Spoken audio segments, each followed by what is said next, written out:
Muito bem, meus amigos, vamos falar aqui a respeito de procedimentos especiais, tá? E dentro desse tema de procedimentos especiais, vamos falar aqui a respeito da ação monitória. A ação monitória é um tema que cai muito em concurso, tá? Eu diria que a ação monitória, ações possessórias, né, são temas importantes, relevantes de procedimentos especiais que caem muito em prova. Outros procedimentos especiais também, eu diria que esses dois, em primeiro lugar, você tem que ter uma atenção aí para as provas de concurso, tá? Agora, vamos falar então a respeito da ação monitória, tá? Tem gente que prefere chamar ação monitória, tem gente que prefere chamar processo monitório, tem gente que prefere chamar procedimento monitório e tem gente que prefere chamar tutela monitória. Então, ação monitória, processo monitório, procedimento monitório ou tutela monitória, conforme o autor, cada um vai dar um nome aqui, mas em geral é mais conhecido como ação monitória, né? A previsão dessa figura está nos artigos 700 ao 702 do CPC, tá? Então você vai encontrar no 700 ao 702 do CPC. Bom, o que é essa ação monitória? O que é isso, né? Na verdade, a ação monitória é uma tutela jurisdicional situada entre a tutela de conhecimento e a tutela executiva, que objetiva o quê? Abreviar o caminho para a formação de um título executivo judicial, né? Então é uma tutela jurisdicional, vai dar ensejo a um procedimento especial, né? Mas ela está situada ali entre o conhecimento e a execução, objetivando abreviar o caminho para a formação de um título executivo judicial, tá? Então, alguns dizem assim, mas isso é conhecimento, mas isso é execução, né? Na verdade, está mais para conhecimento, né? Porque é um procedimento especial que está ali dentro do processo de conhecimento no sistema do CPC, né? Mas a gente sabe que a monitória, ela pode se tornar execução. Então, conforme o caso, se você não cumpre a obrigação, nem embarga, aquela monitória vira execução, vai se tornar execução, como a gente vai ver aqui. Então, ela está ali entre o conhecimento e a execução. Por outro lado, se você embargar, por exemplo, né, aí o procedimento é basicamente o procedimento comum, quer dizer, processo de conhecimento. Então, veja que é uma figura que está entre uma coisa e a outra, né, entre o conhecimento e a execução, tá? O cabimento da ação monitória. Quando é que é possível a você promover a ação monitória? Quando é que é o procedimento especial da ação monitória que vai se aplicar, né? Isso você vai encontrar no artigo 700 do CPC. Ele diz assim, ó, a ação monitória pode ser proposta por aquele que afirmar, com base em prova escrita, sem eficácia de título executivo, o direito de exigir do devedor capaz: 1. Pagamento de quantia em dinheiro. 2. Entrega de coisa fungível ou infungível, de bem móvel ou imóvel. E 3. O adimplemento de obrigação de fazer ou de não fazer, tá? Então, basicamente, eu tenho que ter o quê? Eu tenho que ter uma prova escrita, não necessariamente uma prova documental, não necessariamente um documento, mas eu tenho que ter uma prova escrita sem eficácia de título executivo. Sim, porque se eu tenho uma prova escrita com eficácia de título executivo, eu tenho o bilhete de ingresso na execução, eu tenho o título executivo, então eu posso executar já direto, né? Agora, se eu tenho essa prova escrita sem eficácia de título executivo e eu quero obter um pagamento de uma quantia, uma entrega de uma coisa ou uma obrigação de fazer ou de não fazer, é aí que eu vou promover a ação monitória, né? Um exemplo clássico disso, típico disso, o cheque prescrito, né? Então, o cheque prescrito, a gente vai mostrar daqui a pouco, inclusive, uma súmula a respeito disso. O cheque prescrito é um exemplo típico disso, né?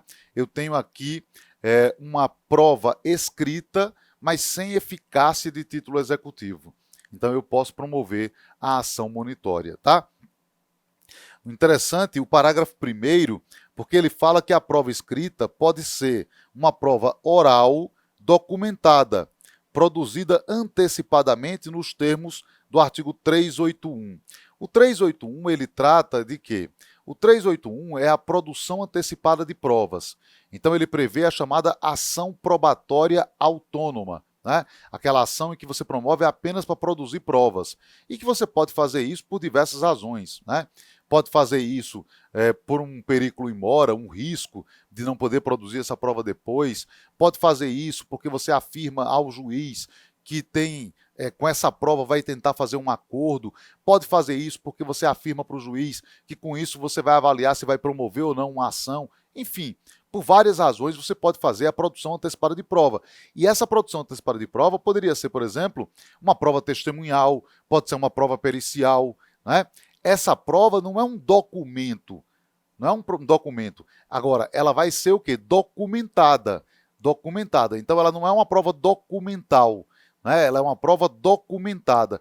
Por isso que a gente diz aqui, quando se fala de prova escrita, não precisa ser um documento, tá? Pode ser, por exemplo, uma prova documentada, né? E não um documento propriamente. Caso, por exemplo, de uma prova oral, de uma prova pericial, por exemplo, né, que foi documentada e foi produzida anteriormente com aqui essa figura da produção antecipada de provas do artigo 381 do CPC, tá?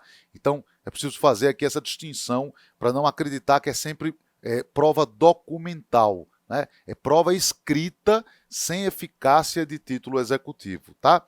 E aí você pode pedir tanto pagamento de quantia como entrega de coisa, e o código aqui deixou claro, agora no sistema do CPC 2015, que a coisa pode ser móvel ou imóvel, fungível, infungível, tanto faz, você pode utilizar qualquer uma dessas situações aí, né?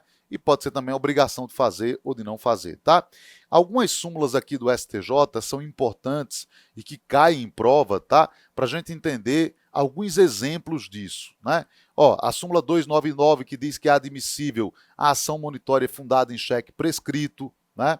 A súmula 247 que diz que o contrato de abertura de conta corrente acompanhado do demonstrativo de débito constitui documento hábil para o ajuizamento da ação monitória.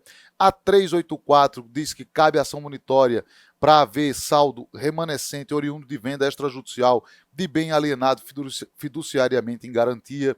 Então, algumas súmulas interessantes, né, que dão aqui alguns exemplos de como se utilizar aqui essa figura da ação monitória, tá? E aí você tem também algumas súmulas que eu quero mostrar aqui para vocês, que também são interessantes em relação a isso, né? Por exemplo, a 503, ela diz que o prazo para ajuizamento da ação monitória em face do emitente de cheque prescrito, né, de cheque sem força executiva, é quinquenal, a contar do dia seguinte à data da emissão estampada na cártula. A 504 diz que o prazo para ajuizamento da monitória em face do emitente de nota promissória sem força executiva também é quinquenal, a contar do dia seguinte ao vencimento do título. A 531 diz que em ação monitória fundada em cheque prescrito, ajuizada contra o emitente, é dispensável a menção ao negócio jurídico subjacente à emissão da cártula. Isso porque, veja, se fosse uma execução, seria dispensável também, não é? Então, seria, nesse caso aqui, já que não é uma execução, será que é dispensável também?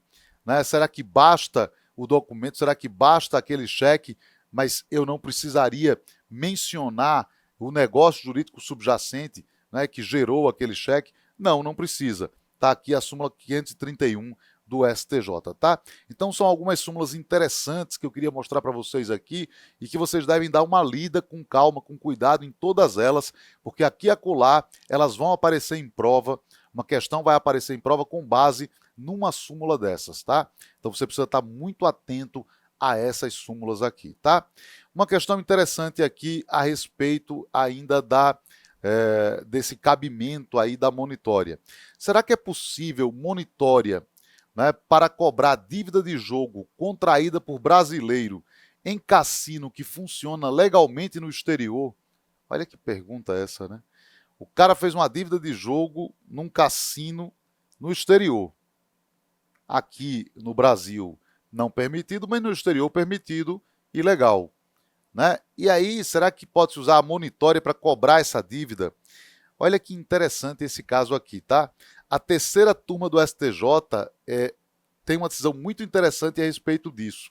A terceira turma do STJ entendeu que sim, que cabe sim aqui, tá?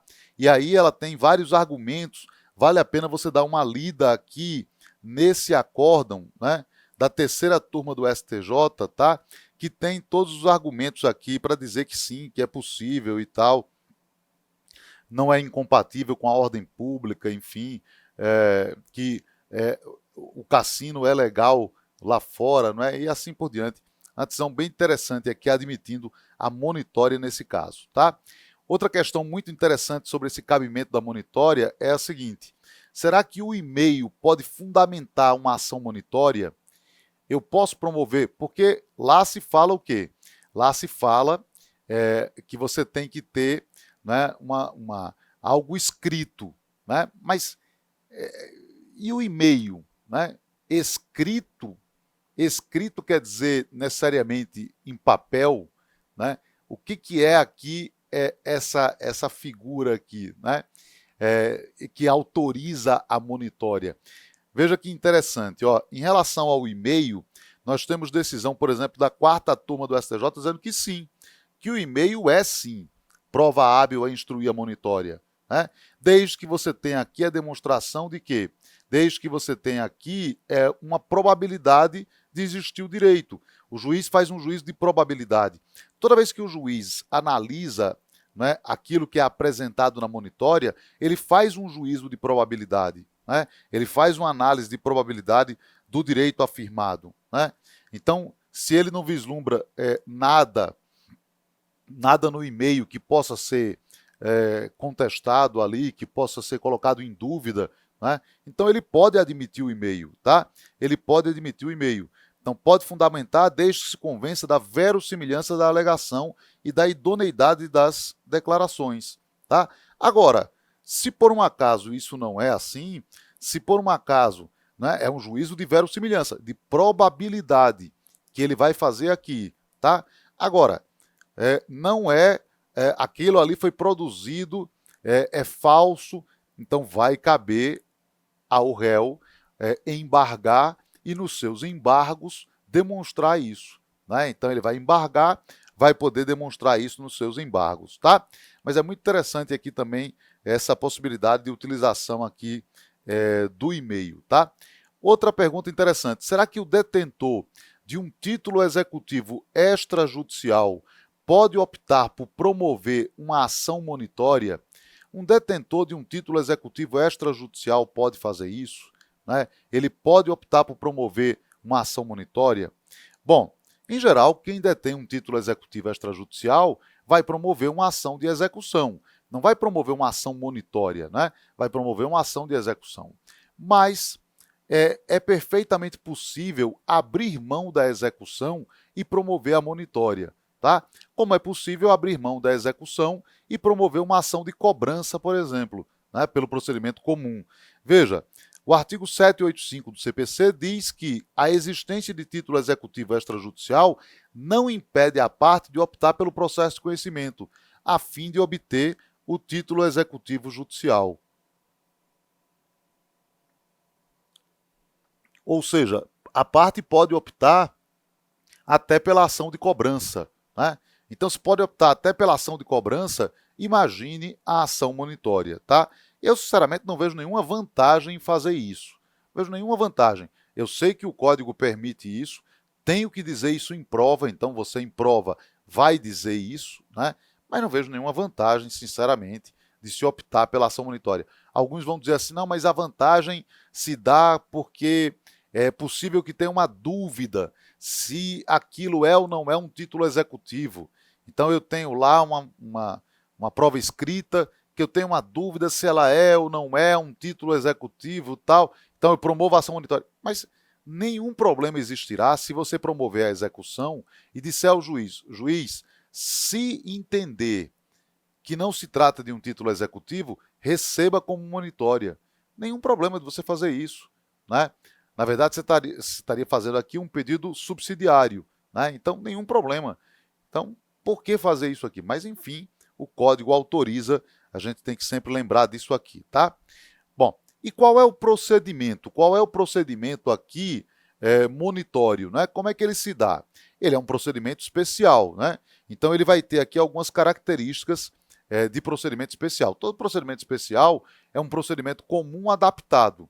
Então, todo procedimento especial é um procedimento comum adaptado, né? Tanto que o procedimento comum vai se aplicar subsidiariamente aqui em relação ao procedimento especial. Então, vamos ver aqui, ó. Em primeiro lugar, aqui, a questão referente aqui à petição inicial. A petição inicial na monitória, ela tem algum requisito próprio, além dos requisitos do 319 do CPC, porque o 319 vai se aplicar também, né? O 319 do CPC que prevê lá o endereçamento, as qualificações das partes, a causa de pedir, o pedido, o valor da causa e assim por diante, isso tudo vai se aplicar também, né? Mas além daquele 319, será que existem requisitos próprios para a petição da ação monitória? Existem. Deixa eu mostrar aqui a vocês quais são esses requisitos. Ó, os requisitos são basicamente o seguinte, ó. Além dos requisitos do 319, sempre lembrar que o 319 do CPC vai se aplicar aqui também ao caso, né? O autor ele tem que explicitar o quê? Bom, a importância devida instruindo com a memória do cálculo. Então, se ele quiser uma quantia, né, se ele está pleiteando uma quantia, ele tem que dizer qual é a importância devida, né, apresentando a memória do cálculo, tá?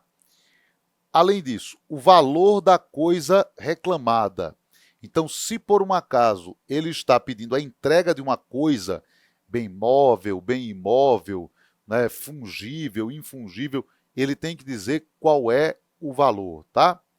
Ou então, conteúdo patrimonial em discussão ou proveito econômico perseguido. Conteúdo patrimonial em discussão ou proveito econômico perseguido, tá? E aí, por que isso? Por conta do valor da causa.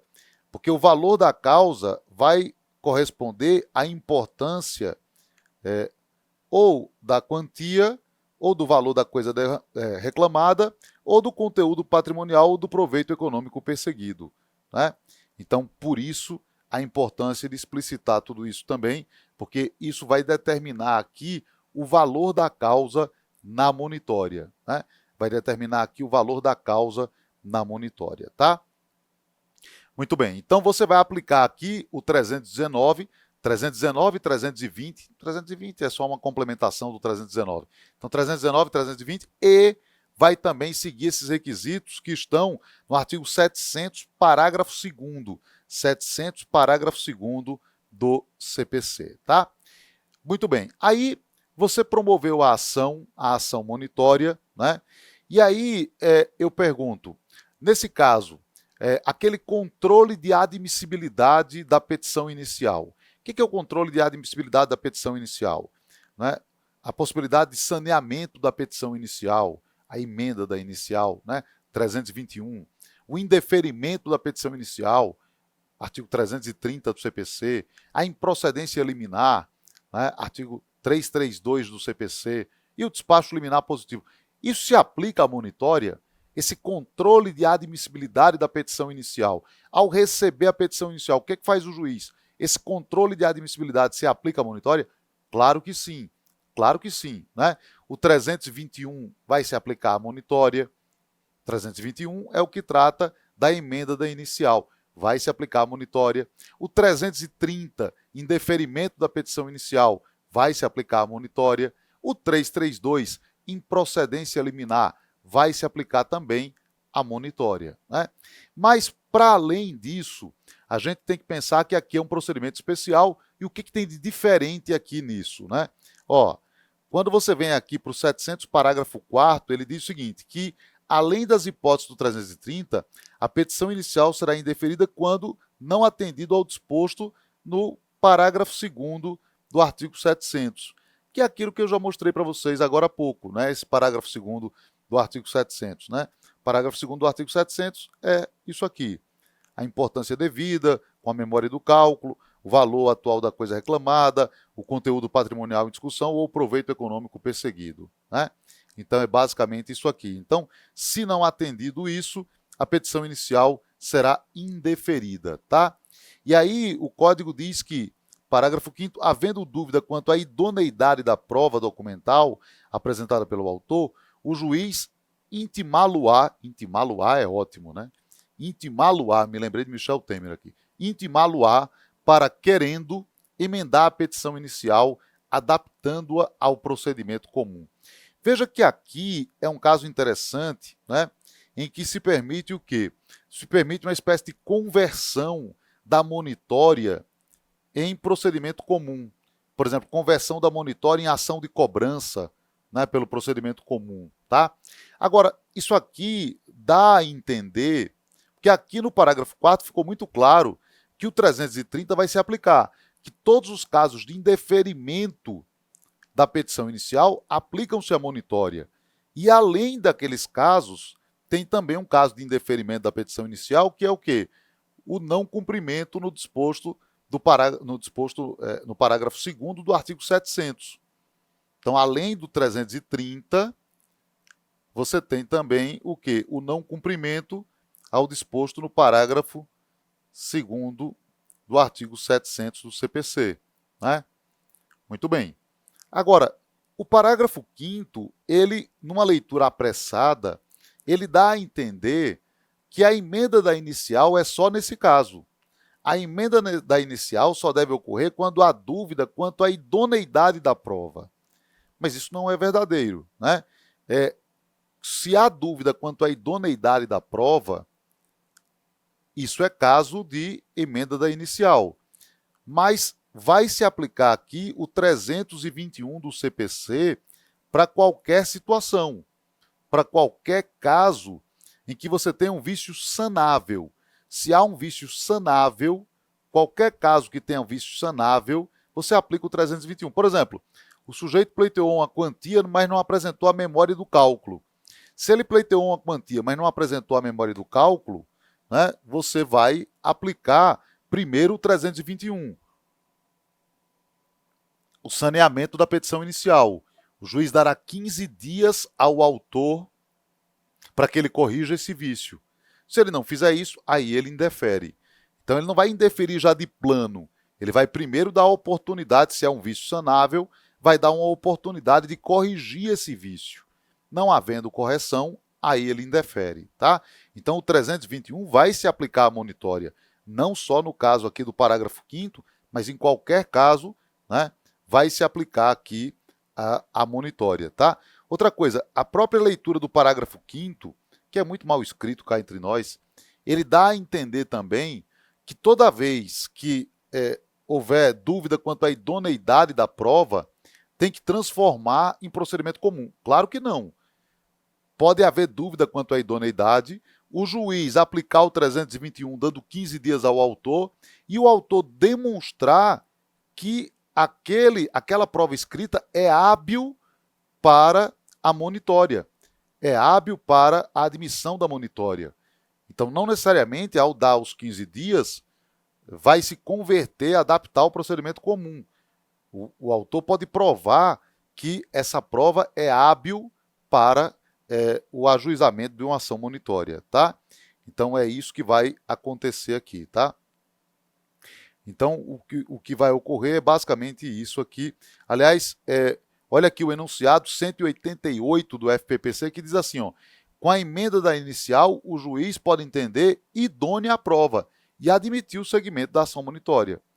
Né? Justamente porque pode gerar essa discussão se é idôneo ou não. O parágrafo 5º não está dizendo que tem que converter, mas que pode haver a conversão.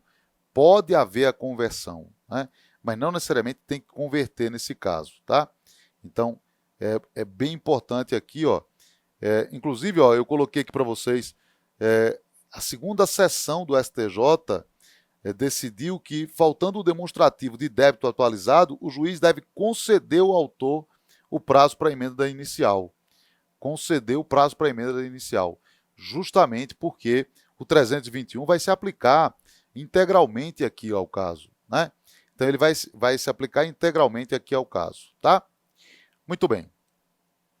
Aí, feito isso, imagine que se deu entrada na petição inicial, foi feito o controle de admissibilidade, imagine que está tudo em ordem, né?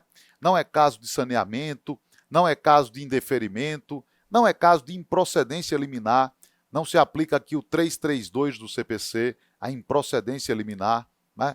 Então, o juiz vai fazer o quê nesse caso? Aí a gente vai para a expedição do mandado monitório e citatório. Estando tudo ok, né? Então, aparentemente, aquela prova é idônea à monitória, o juiz vai determinar a expedição do mandado monitório e citatório, tá? Do mandado monitório e citatório. Essa decisão pela qual o juiz determina a expedição do mandado monitório e citatório é uma decisão que a gente chama de decreto injuntivo. Decreto injuntivo, tá? Então, essa decisão ela é chamada de decreto injuntivo.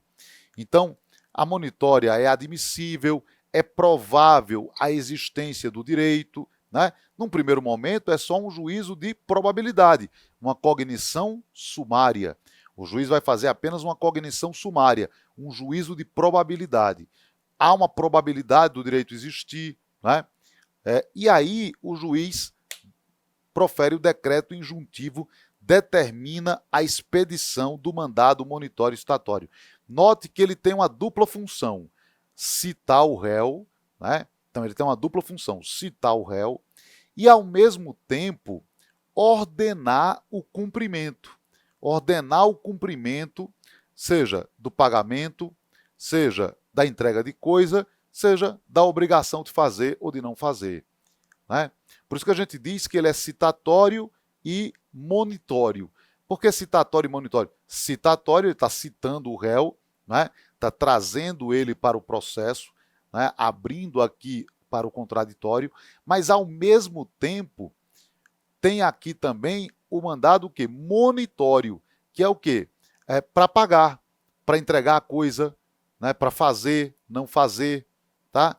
Então, para satisfazer aqui a obrigação. Olha aqui o que diz o 701 do CPC. Sendo evidente o direito do autor, o juiz deferirá, aliás, a expedição do mandado de pagamento de entrega de coisa ou para a execução de obrigação de fazer ou não fazer, concedendo ao réu prazo de 15 dias para o cumprimento e o pagamento de honorários de 5% do valor atribuído à causa, né? Então, se por um acaso houver esse cumprimento, pagamento de honorários de 5%, tá? 5%. Se houver esse cumprimento dentro desse prazo de 15 dias, né? Então é isso que vai acontecer aqui, o juiz vai determinar aqui a expedição desse mandado. Olha uma coisa interessante, o código diz assim, ó, sendo evidente o direito do autor. Ou seja, o juiz aqui vai fazer o quê? Uma cognição sumária. Uma cognição sumária, né? Um juízo de probabilidade. Um juízo de probabilidade. E aqui, percebam uma coisa interessante. Nesse caso aqui, o que nós temos aqui é uma tutela de evidência. O que nós temos aqui é uma tutela de evidência.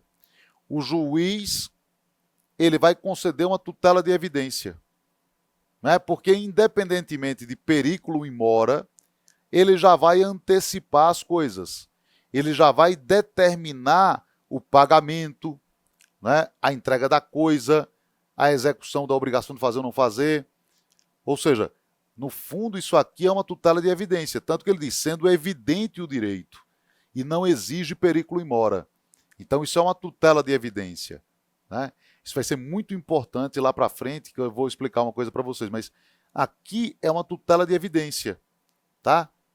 Extremamente importante reconhecer isso, que aqui é uma tutela de evidência, tá? O que está acontecendo aqui é a concessão de uma... Ah, professor, mas toda tutela de evidência não está no artigo 311 do CPC? Não, não está. Aqui, por exemplo, é uma tutela de evidência, tá? Ele fez uma cognição sumária, né?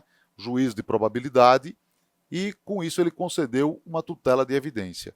E perceba, ele concedeu uma tutela de evidência inaudita altera parte, sem a oitiva da outra parte, né? Então, foi uma tutela de evidência inaudita altera parte, sem a oitiva da outra parte. Tá? A gente sabe que, em razão do princípio do contraditório substancial, que é o binômio influência e não surpresa, né? O artigo 9º do CPC diz o quê? Não se pode decidir contra alguém sem ouvi-lo previamente. Mas aí, o próprio artigo 9º, ele tem algumas exceções. O próprio artigo 9º tem algumas exceções. A tutela de urgência, a tutela de evidência concedida com base no 311, incisos 2 e 3, e a decisão do artigo 701 do CPC. Justamente isso aqui, ó, a decisão do artigo 701 do CPC. Essa decisão do artigo 701 do CPC é uma situação em que se concede uma tutela de evidência inaudita altera parte, sem a oitiva da outra parte. Ou seja, o contraditório é postergado. Inverte-se o contraditório, né? Então, o contraditório é postergado, inverte-se o contraditório, né? Então, há uma inversão aqui do contraditório, tá? Um aspecto importante aqui no que diz respeito à citação. A gente viu aqui que o juiz vai expedir o mandado citatório e monitório, né? No caso da citação, o artigo 700, parágrafo 7º, diz que na monitória admite-se citação por qualquer dos meios permitidos para o procedimento comum. Por que ele disse isso? Porque havia dúvidas se poderia ter citação por edital em monitória. O STJ já tinha editado uma súmula dizendo que cabe citação por edital em monitória, tá? Que cabe citação por edital em monitória.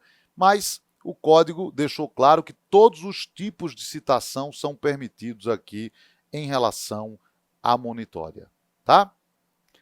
Muito bem, meus amigos. Então, é isso. Muito bem, meus amigos. Falando aqui de ação monitória, veja, o autor vai promover a ação monitória, o juiz vai fazer aquele controle de admissibilidade da petição, verificando ele, né, que há uma probabilidade de existência do direito, que o direito é evidente, né, ele vai expedir o quê? O mandado monitório e citatório, né? Ele vai fazer o chamado decreto injuntivo, proferir uma decisão, que é o decreto injuntivo, determinando a expedição do mandado monitório e citatório, tá? Decreto injuntivo é a decisão pela qual ele determina a expedição do mandado monitório e citatório. E aí ele vai dar 15 dias ao réu. 15 dias ao réu para que ele cumpra a obrigação, né? Para que ele pague, para que ele entregue a coisa, ou para que ele execute a obrigação de fazer ou de não fazer. Tá. Nesse caso, quais são as possibilidades que se abrem para o réu? O que o réu pode fazer nesse caso, né? Então, quais são aí as probabilidades? O que é possível ao réu fazer nessa situação, né? Então, quais são as possibilidades para o réu nesse caso, tá? Vamos lá. O réu, ele tem basicamente 3 caminhos aqui na ação monitória. O primeiro caminho, pagar, né?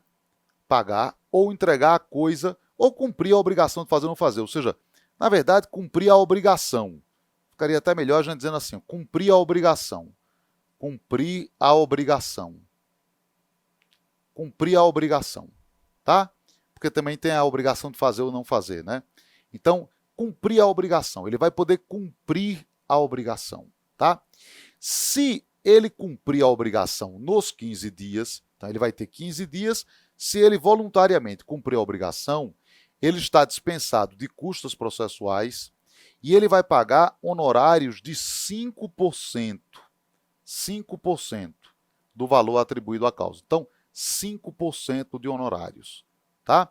Então, ele é dispensado de custas processuais e paga honorários de 5%, né? Na verdade, se dá aqui, né, se coloca aqui a cenoura para o coelho, né? Então, aqui, ó, cenourinha aqui. Você tem aqui essa vantagem, amigão. Se você fizer isso, né, olha aqui a vantagem. A vantagem é essa. Você vai ser dispensado de pagar despesas processuais, você vai pagar um honorário só de 5%, né? Diferentemente, se for adiante, esse valor poderá ser bem maior, né? Outra possibilidade que ele tem é de embargar. Se ele embargar, né, apresentar os embargos à monitória, vai ficar suspenso o quê? A eficácia do decreto injuntivo. Então, vai ficar suspensa a eficácia do decreto injuntivo. Tá? Então, fica suspensa a eficácia do decreto injuntivo. Né? E aí, vai se decidir os embargos. Vai haver a decisão dos embargos. Suspende a eficácia do decreto injuntivo e agora todo o procedimento é para decidir os embargos, para julgar os embargos. Tá? Se esses embargos forem rejeitados, aí será constituído um título executivo judicial. E aí vai se observar a partir daí o cumprimento de sentença. Se os embargos forem acolhidos, evidentemente encerra a monitória. Né? Embargos acolhidos, monitória encerra. Embargos rejeitados, aí nesse caso forma-se um título executivo judicial. Tá? E a terceira possibilidade é ele não fazer nada. Ele não cumprir a obrigação nem embargar. Ele não faz nada. Né? Então, ele nem cumpre a obrigação, nem embarga. Tá? Ele deixa transcorrer o prazo inaubis, né? Em branco, sem fazer nada. Nesse caso, vai se constituir um título executivo judicial. Vai se constituir um título executivo judicial e o procedimento, a partir daí, vira cumprimento de sentença, vira execução. Tá? Lembrando que no caso da fazenda pública, aí é um pouco diferente, porque no caso de fazenda pública você precisaria ter o reexame necessário. Né? E aí depois disso é que se pode observar o cumprimento de sentença. Tá? Mas enfim, então você tem aí todas essas possibilidades. Eu cumpro a obrigação nos 15 dias, sou dispensado de custas e pago 5% de honorários. Eu embargo, suspende a eficácia do decreto injuntivo. Vamos decidir os embargos e depois disso pode virar título executivo, pode se construir um título executivo, se os embargos forem rejeitados ou não. Né? Se os embargos forem acolhidos, encerra a monitória. E a outra possibilidade é eu não faço nada. Eu deixo passar o prazo de 15 dias sem fazer nada. Aí, nesse caso, o que vai acontecer, basicamente, é a constituição de um título executivo judicial. Lembre que não é aquela prova escrita sem eficácia de título executivo que vira o título executivo. Tem gente que pensa que a prova escrita sem eficácia de título executivo é que vai virar o título. Não, não é. Não é. Tá? Então, aquilo não se transforma em título executivo judicial. Não é aquela prova escrita que se transforma em título. Tá? Inclusive, alguns dizem o seguinte, ó, o título é o decreto injuntivo. O título é o decreto injuntivo. Certo? Muito bem. Possibilidade de parcelamento do débito. Existe essa possibilidade de parcelamento do débito? De fazer aqui uma coisa meio Casas Bahia? É assim, ó. A gente sabe que o artigo 916 do CPC, que é previsto especificamente para a execução de título extrajudicial e que não se aplica ao cumprimento de sentença por disposição legal, é aquele dispositivo que diz que se você reconhecer, né, o débito e você depositar 30%, você pode depositar o restante em 6 parcelas com correção monetária e juros de 1% ao mês. Tá? Então, esse dispositivo ele vai se aplicar também à monitória. Então, ele vai se aplicar, ou seja, ao invés de fazer tudo isso, embargar, etc. e tal, o que é que você pode fazer? Você pode chegar e reconhecer o débito, depositar 30%, e aí você vai ter depois o pagamento em 6 parcelas, do restante 6 parcelas, correção monetária e juros de 1% ao mês. Né? Está aqui o 916 do CPC, que prevê isso, tá? Com todo o procedimento aqui dele e tal, como é que é, o juiz tem que ouvir a outra parte, o que acontece se não pagar e tal, né? Então, que tipo de multa pode ser aplicada no caso da pessoa não pagar uma das parcelas e assim vai. Né? Então, isso tudo vai se aplicar aqui também amonitória. Cuidado, viu? Isso é questão de prova.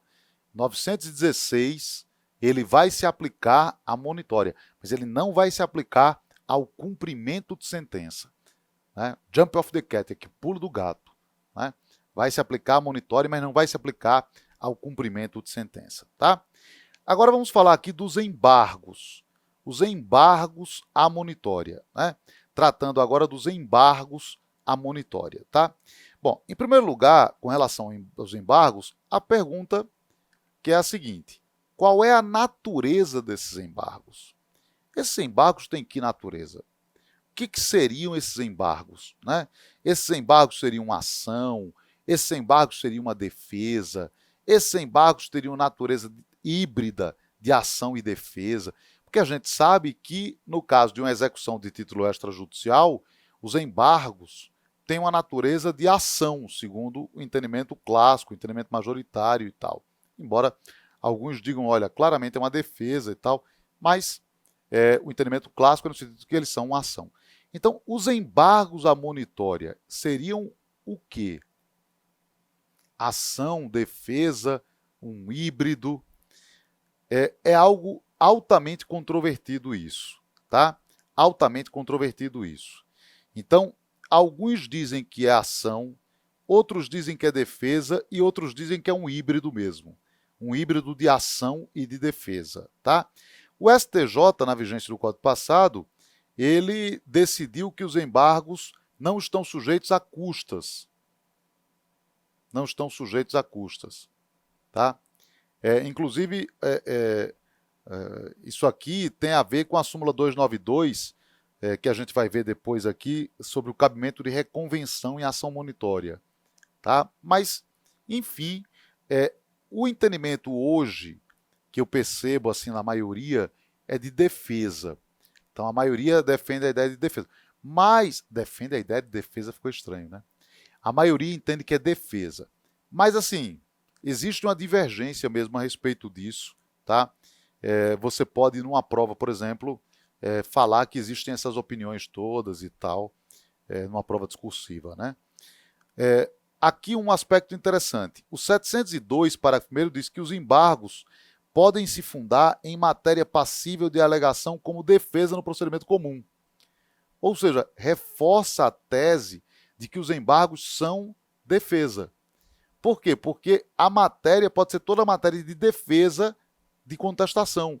Então, toda matéria que eu poderia alegar numa contestação como matéria de defesa, eu posso apresentar aqui nos embargos. Eu posso apresentar aqui nos embargos. Né? Então, eu posso fazer aqui as preliminares, né? Eu posso apresentar aquela defesa processual do artigo 337 do CPC, né? Que são as preliminares. Eu posso também apresentar a defesa de mérito, questões de fato, questões de direito. Ou seja, na verdade, a gente tem aqui toda a matéria de defesa de uma contestação que pode se alegar em embargos. Tá?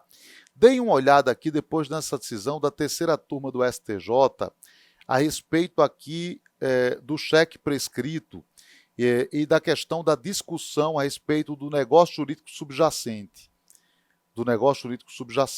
Tá? Então, deem uma olhada aqui nessa decisão da terceira turma. É uma decisão bem interessante aqui e mostra o entendimento aqui firmado aqui pelo STJ, o que o STJ entende aqui nesse caso, tá?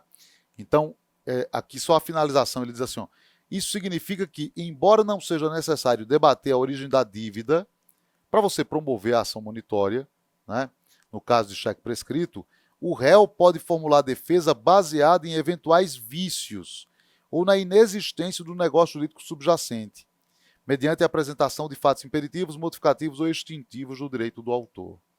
Tá? Então, ela está dizendo que você, para propor a monitória, não precisa disso. Mas nos embargos, porque os embargos, veja bem, nos embargos, a cognição não vai ser sumária. A cognição é sumária para expedir o mandado monitório, para proferir o decreto injuntivo, naquele início, né? Então, se o direito for evidente, aí expede-se. Mas para os embargos, não. Para julgar os embargos, a cognição do juiz será o quê? Exauriente. Será uma cognição exauriente, com produção de provas, com tudo que tem direito, tá? Então, é isso aqui. Outra coisa que é importante é que os embargos, o código diz no artigo 702, que eles independem de prévia segurança do juízo. Independem de prévia segurança do juízo. Ora, hoje, mesmo na execução também, independe de prévia segurança do juízo. No caso do cumprimento de sentença, você tem a impugnação. E a impugnação independe de prévia segurança do juízo. No caso da execução de título extrajudicial, você tem os embargos à execução, e os embargos à execução também independem de prévia segurança do juízo. O que você precisa da segurança do juízo é para obter o efeito suspensivo. Se você quiser o efeito suspensivo, seja na impugnação ou cumprimento de sentença, seja nos embargos à execução, aí você vai precisar, da segurança do juízo. Penhora, depósito, caução. Mas para embargar, você não precisa de prévia segurança do juízo, nem para impugnação. Aqui é a mesma coisa, você não precisa de prévia segurança do juízo para opor os embargos, né? Lembrando que os embargos são opostos no prazo de 15 dias, que é o prazo que está no 701 do CPC, então prazo de 15 dias aqui, tá? Outro aspecto importante aqui, diz respeito à questão da alegação do excesso, né? Então, quando se está pleiteando quantia superior à devida, então eu estou pleiteando uma quantia superior à devida, aí vem o réu e embarga e alega o excesso. Nesse caso, será que ele tem a obrigação de dizer qual é o valor devido e de apresentar, né, a memória do cálculo, o demonstrativo discriminado e tal? Será que ele tem a obrigação? Né? Porque a gente sabe que, por exemplo, na execução isso acontece. Mas será que aqui também é assim? Olha aqui o 702, parágrafo 2º. Quando o réu alegar que o autor pleiteia quantia superior à devida, cumprir-lhe-á declarar de imediato o valor que entende correto, apresentando o demonstrativo discriminado e atualizado da dívida. Parágrafo 3º. Não apontado o valor correto ou não apresentado o demonstrativo, os embargos serão liminarmente rejeitados se esse for o único fundamento. Ou, se houver outro fundamento, os embargos serão processados, mas o juiz deixará de examinar a alegação de excesso, tá? Então, bem simples aqui, não é? Se eu alego excesso, eu tenho que dizer qual é o valor devido e apresentar o meu cálculo. Se eu não fizer isso, sendo esse o único fundamento, rejeito os embargos. Sendo esse havendo mais de um fundamento, sendo esse um dos fundamentos, o juiz não apreciará esse fundamento. Mas eu entendo aqui que, e assim também é o meu entendimento em relação, por exemplo, ao cumprimento de sentença e à execução de título extrajudicial, eu entendo que deve-se dar prazo para corrigir isso.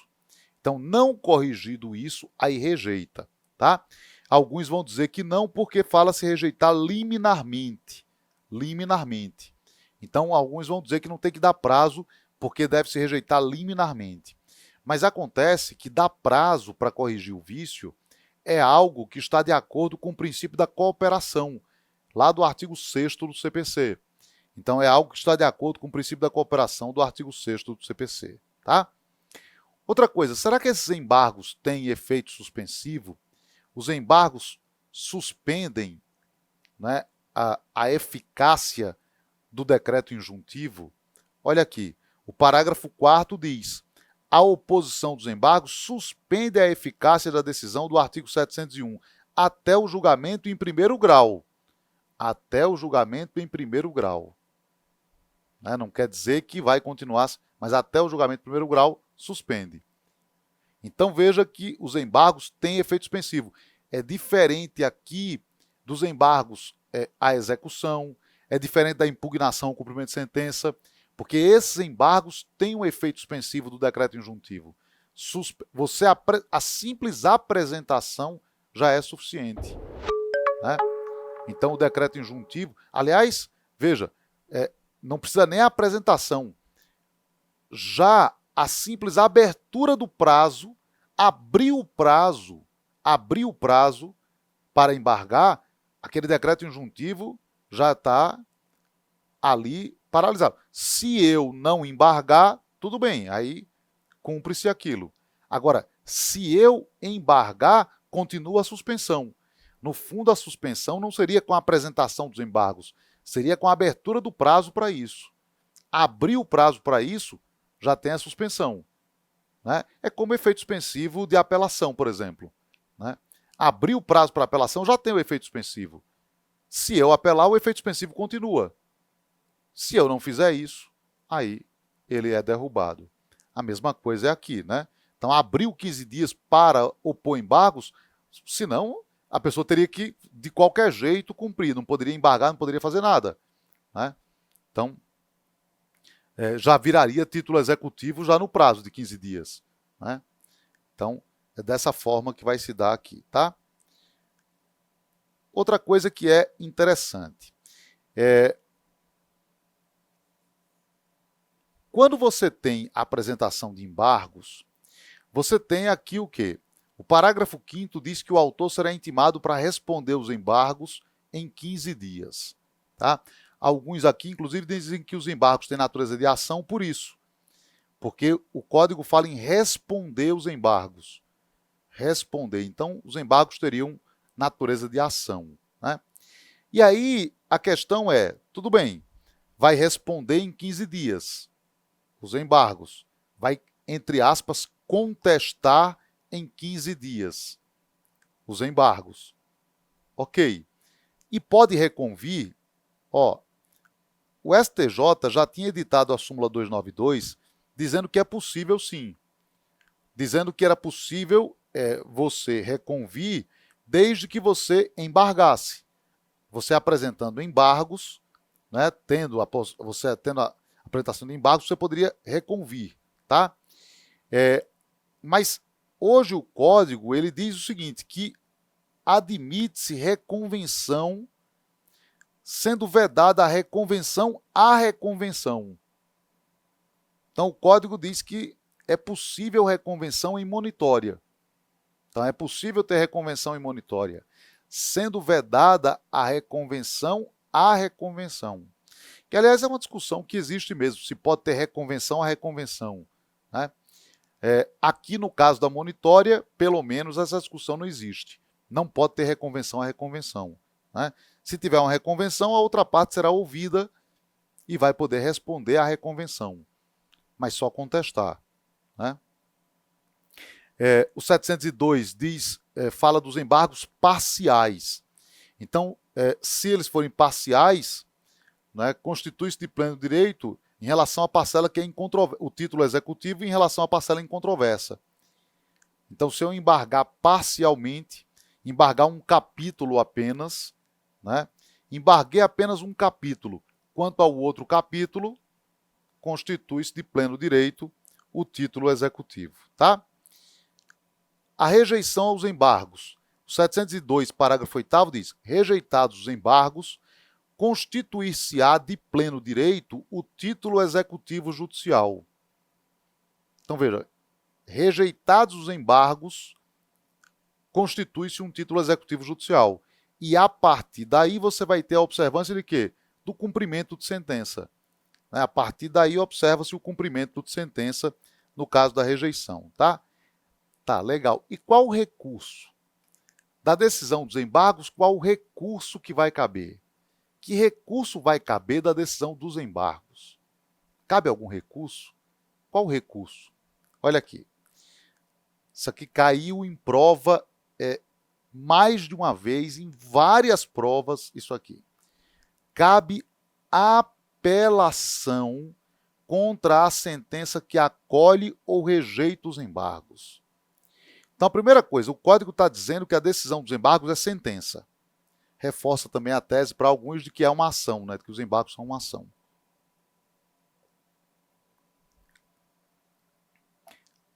Então, a decisão dos embargos é sentença e o recurso cabível é apelação. Recurso cabível é apelação. Tanto acolhendo como rejeitando, o recurso cabível é apelação. Tá? Agora, existe uma divergência muito grande no caso em que esses embargos são rejeitados Se os embargos são rejeitados, né, rejeitados liminarmente, ou então são julgados improcedentes, imagine que os embargos sejam rejeitados liminarmente, ou que sejam julgados improcedentes. Há uma dúvida muito grande se essa apelação tem ou não o efeito suspensivo, se ela possui ou não o efeito suspensivo. Tá? Alguns vão dizer que ela tem o efeito suspensivo, que ela possui o efeito suspensivo. E vão dizer por quê? Porque dizem assim, no silêncio da lei, a apelação tem efeito suspensivo. No silêncio da lei, a apelação tem efeito suspensivo, a lei não fala nada, tal, então aplica-se aqui o 1012 caput. 1012 caput do CPC, a apelação tem efeito suspensivo. Outros, como eu, entendem o seguinte, que a apelação não tem o efeito suspensivo. Não tem, não possui efeito suspensivo. E por que a apelação não tem o efeito suspensivo? Aí nós vamos à natureza do decreto injuntivo. Quando o juiz profere o decreto injuntivo, quando o juiz decide, determinando a expedição do mandato citatório e monitório, ele o faz desde que o direito seja o quê? Evidente. Desde que o direito seja evidente. Isso significa dizer que ali ele está concedendo uma tutela de evidência. Uma tutela de evidência. Tutela provisória, portanto. Né? Uma tutela de evidência é uma tutela provisória. Quando o juiz julga os embargos e rejeita os embargos, liminarmente, julga improcedentes, o juiz está confirmando aquela tutela de evidência. Ele está confirmando aquilo. Não é? Ele lá na frente disse assim, lá atrás, aliás, ele disse assim, ó, o direito é evidente, expresso o mandado monitório. Aí, tempos depois, ele julga os embargos e mantém isso. Mantém isso. Rejeita os embargos liminarmente ou julga improcedentes. Ou seja, ele confirma a tutela provisória. E quando uma sentença confirma a tutela provisória, o Código diz que a apelação não tem efeito suspensivo. O Código fala que a apelação não tem efeito suspensivo. Por essa razão, entendo que a apelação não terá aqui o efeito suspensivo. Tá? Um aspecto importante aqui, os parágrafos 10 e 11 falam aqui em condenação em razão da má-fé. Então, o juiz condenará o autor na monitória indevidamente proposta e de má-fé, né, a uma multa de 10%, e o juiz condenará o réu que de má-fé opuser embargos à monitória ao pagamento de multa de 10% sobre o valor atribuído à causa. Então, a má-fé aqui é punida com uma multa que é uma multa considerável, né, de até 10%. Até 10%, não quer dizer que será necessariamente de 10%, mas de até 10% essa má-fé é punida aqui. Uma pergunta, qual é a natureza do decreto injuntivo? Agora que a gente já viu uma série de aspectos da monitória, qual é a natureza do decreto injuntivo? Quando o juiz profere o decreto injuntivo, expede o mandado monitório citatório. A gente falou aqui que é uma tutela de evidência. Qual a natureza disso? É um despacho? É uma decisão interlocutória? É uma sentença? Né? Parece um desenho antigo. É um pássaro? É um avião? É um despacho, uma decisão interlocutória? É o quê? Ó, tem gente que diz que é despacho, tem gente que diz que é decisão interlocutória, tem gente que diz que é uma sentença condenatória, tem gente que diz que é uma sentença condenatória condicional. Olha como isso gera controvérsia. É porque a monitória é uma espécie de ornitorrinco, né? É uma espécie de ornitorrinco. Quer dizer, tem características de uma coisa, de outra. Você não sabe dizer se é conhecimento, se é execução, é um procedimento especial. Mas tem os embargos. Mas os embargos são defesa, são ação. Ela é um ornitorrinco. Ela é uma mistura de algumas coisas, né? E esse decreto injuntivo é esse ornitorrinco aí. Tem toda essa confusão, se é despacho, se é decisão interlocutória, se é sentença condenatória, se é decisão condenatória condicional, né? O que é importante aqui é o seguinte, é você saber de duas coisas. Embora tenha toda essa discussão, e para mim é uma decisão interlocutória, né? Mas, embora tenha toda essa discussão, o que importa é, não é possível recorrer, não porque não caiba. Se eu digo que é uma decisão interlocutória, caberia até o agravo, né? Até porque é uma decisão interlocutória e é uma tutela provisória, então caberia agravo. Mas não há interesse recursal, porque você pode embargar. Se você pode embargar, não tem interesse recursal. E uma coisa importantíssima, cabe rescisória. Ou seja, é uma decisão interlocutória, mas de mérito.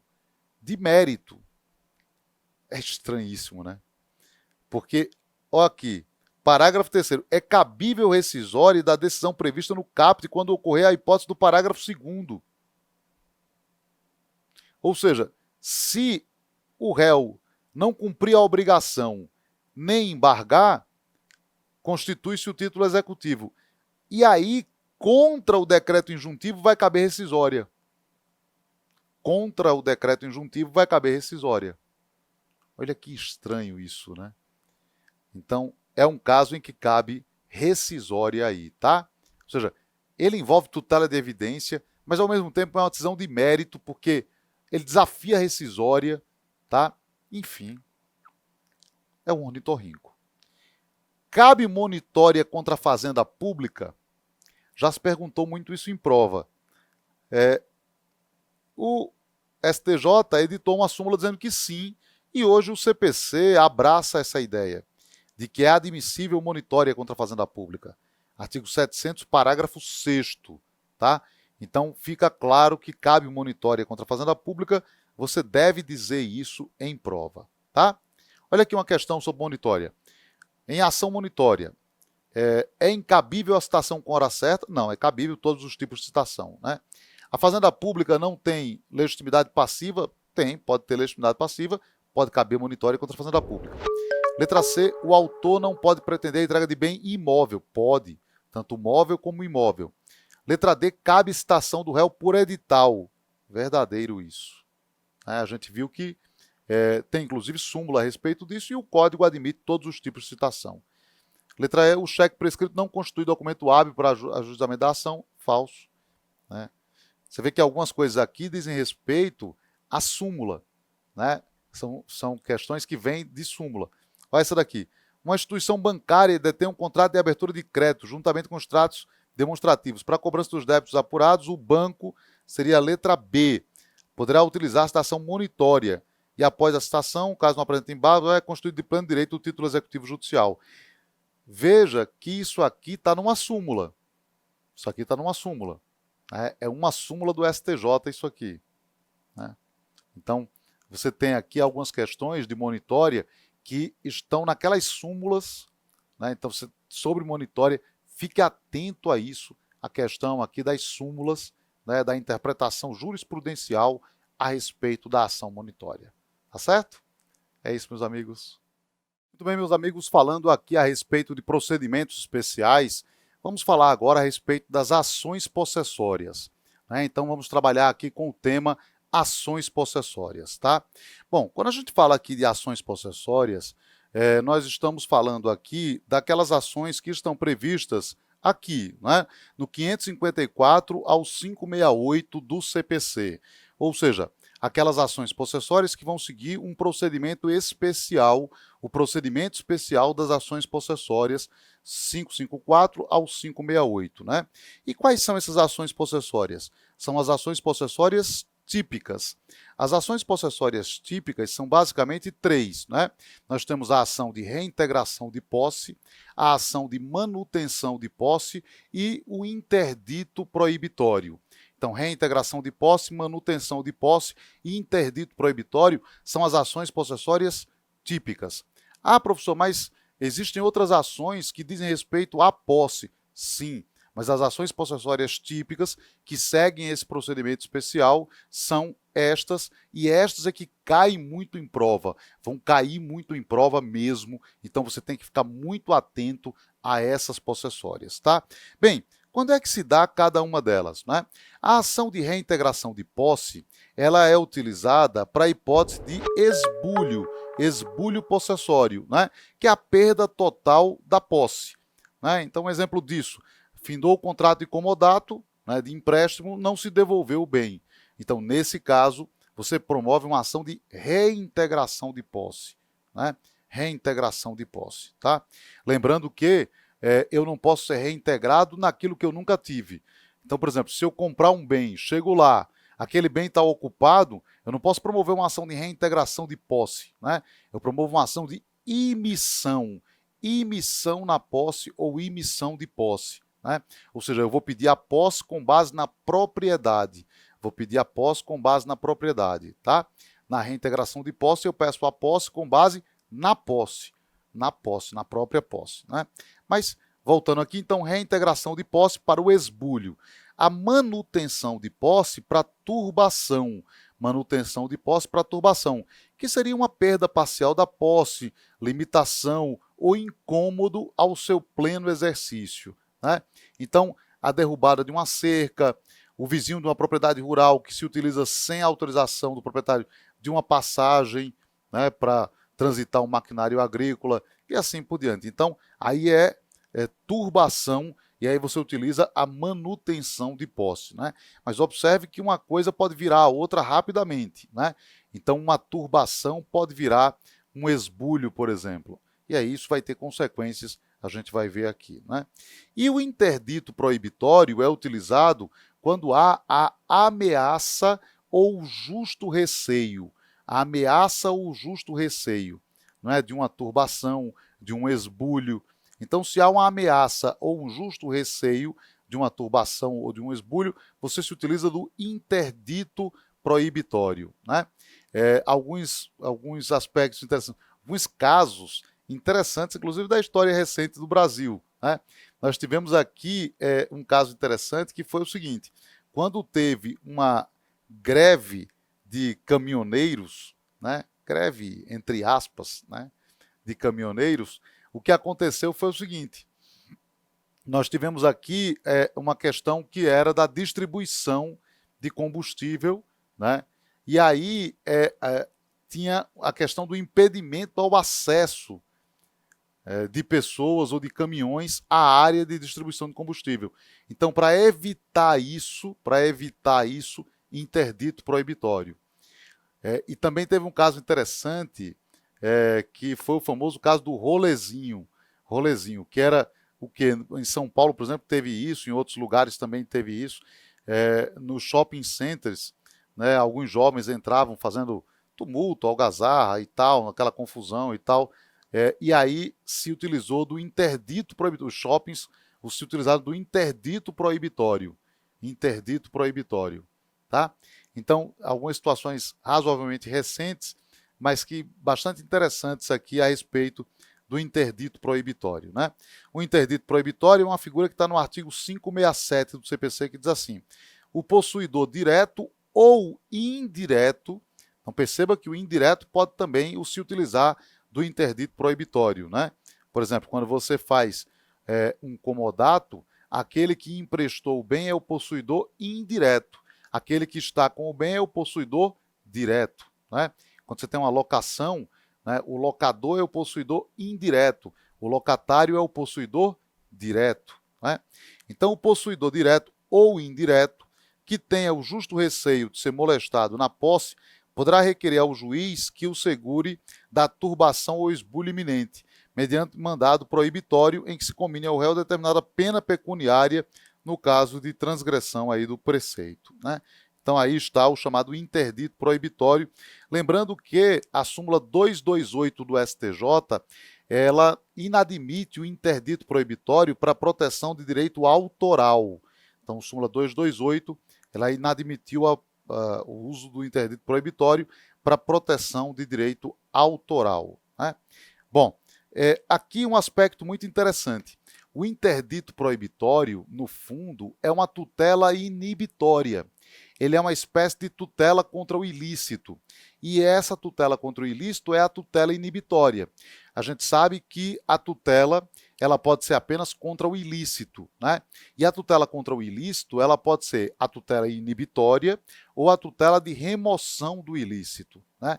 Tutela inibitória é aquela voltada a evitar a prática, a repetição ou a continuação de um ilícito. E a tutela de remoção do ilícito é aquela tutela voltada a remover os efeitos concretos do ilícito.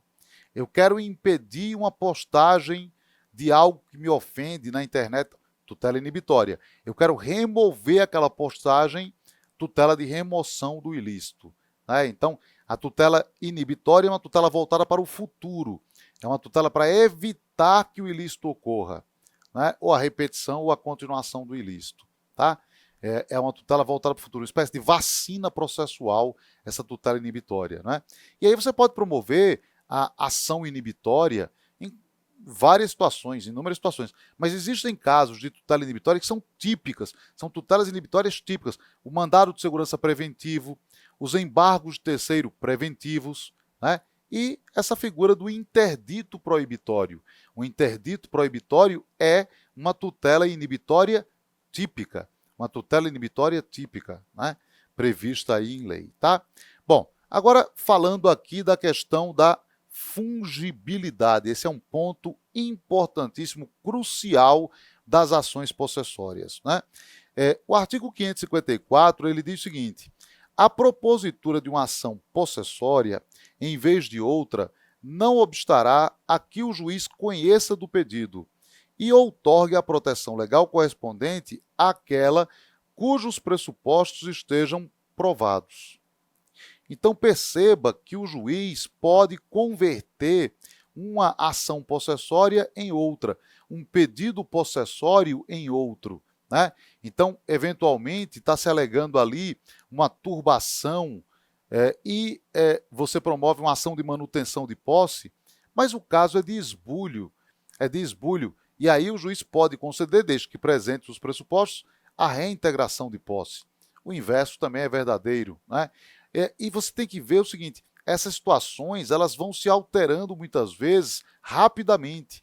Então, uma situação que era de turbação se torna de esbulho, por exemplo. Um justo receio se torna uma turbação. Elas são muito volúveis, né? Então, daí porque a aplicação dessa fungibilidade, da fungibilidade entre as possessórias, né? No fundo, se a gente pensar bem, a ideia de fungibilidade hoje deveria ser uma ideia de fungibilidade de meios processuais. Todos os meios processuais deveriam ser fungíveis. Os recursos, com as peculiaridades lá dos recursos, as possessórias, o chamamento ao processo e a denunciação da lide, né? Uma rescisória e uma querela nullitatis. Então, deveria ser uma fungibilidade de meios processuais. Por quê? Porque você tem o direito fundamental a uma jurisdição efetiva, artigo 5º, inciso 35 da Constituição. Como você tem o direito fundamental a uma jurisdição efetiva, artigo 5º, inciso 35 da Constituição, há uma fungibilidade de meios processuais. Então, esse 554 aqui, ele se insere dentro disso, dessa fungibilidade de meios processuais, né? E aqui, então, ele vai tratar aqui das possessórias, mas está inserido dentro desse contexto de fungibilidade de meios processuais, tá? Uma questão também importante aqui é a chamada exceção de domínio. Exceção de domínio. Veja o que diz o artigo 557. Ele diz assim: na pendência de ação monitória, é vedado tanto ao autor quanto ao réu propor ação de reconhecimento de domínio, de propriedade, exceto se a pretensão for deduzida em face de terceira pessoa. Parágrafo único. Não obsta a manutenção ou a reintegração de posse a alegação de propriedade ou de outro direito sobre a coisa, né? Então, perceba que, em princípio, não se pode estar discutindo domínio em ação possessória. Mas, professor, por que se protege a posse? Só a posse. É que a verdade é que lá atrás o sentido era o seguinte: na maioria das vezes o possuidor é o proprietário. Não acontece em boa parte das vezes. Para você ter uma ideia, o Brasil, 70% dos imóveis brasileiros são posse. 70% são posse, não são propriedade. Incrível, né? 70% posse. Então, mas acontece o seguinte, quando se imaginou essa ideia de posse lá atrás, na teoria da posse, né? Quando a gente pensa em Savigny, o que no fundo os caras pensavam era o quê? Que na maioria das vezes o proprietário, o possuidor é proprietário. Então, ao proteger a posse, eu estou protegendo, em geral, o proprietário. Tanto que protege o possuidor direto e o indireto. Porque ao proteger a posse, em geral, está se protegendo o proprietário, né? Então, a proteção à posse, ela tem uma discussão diferente da propriedade. É mais fácil, se protege o proprietário de uma maneira mais ágil, digamos assim. Então, não pode estar se discutindo propriedade aqui, tá? Em relação à questão do parágrafo único, olha aqui o que o meu amigo Daniel Amorim Assunção Neves, o que ele fala? Meu querido amigo, colega Daniel Neves. Ele diz assim, basta imaginar a hipótese do locador que, sabendo que o locatário saiu para viajar no final de semana, retoma de forma ilegal a posse do imóvel. Caso o locatário ingresse com ação possessória contra o locador, é natural que, sendo permitida a discussão da propriedade, a posse seja conferida ao locador. Então, a vedação é por isso. Que, imagina se o cara pudesse chegar e dizer assim, carta super trunfo, eu sou o proprietário, né? Não tem sentido isso, né? Então, discute-se isso, né? De forma a proteger o legítimo possuidor molestado, inclusive contra o proprietário. Embora lá atrás tenha se criado todo esse modelo para proteger o proprietário, mas protege-se apenas a posse pela posse, né? Não dá para usar a carta super trunfo da propriedade aqui, né? Para quem usou o super trunfo, para quem já jogou o super trunfo. Um detalhe é que a gente tem uma súmula 487 do Supremo que diz assim, será deferida a posse a quem evidentemente tiver domínio, se com base nesta for ela disputada. E aí o entendimento é o seguinte, isso aqui é para ação petitória, para quando eles estão pedindo a posse com base na propriedade. Se os dois estão pedindo a posse com base na propriedade, aí sim, né? Mas não é para ação possessória isso, tá? Então é para ação petitória, né? Uma ação de emissão de posse, assim por diante, tá? Então, no fundo, é para isso a súmula e não, porque senão ela estaria contrariando o disposto no CPC, né? Ela estaria contrariando o disposto no CPC, tá?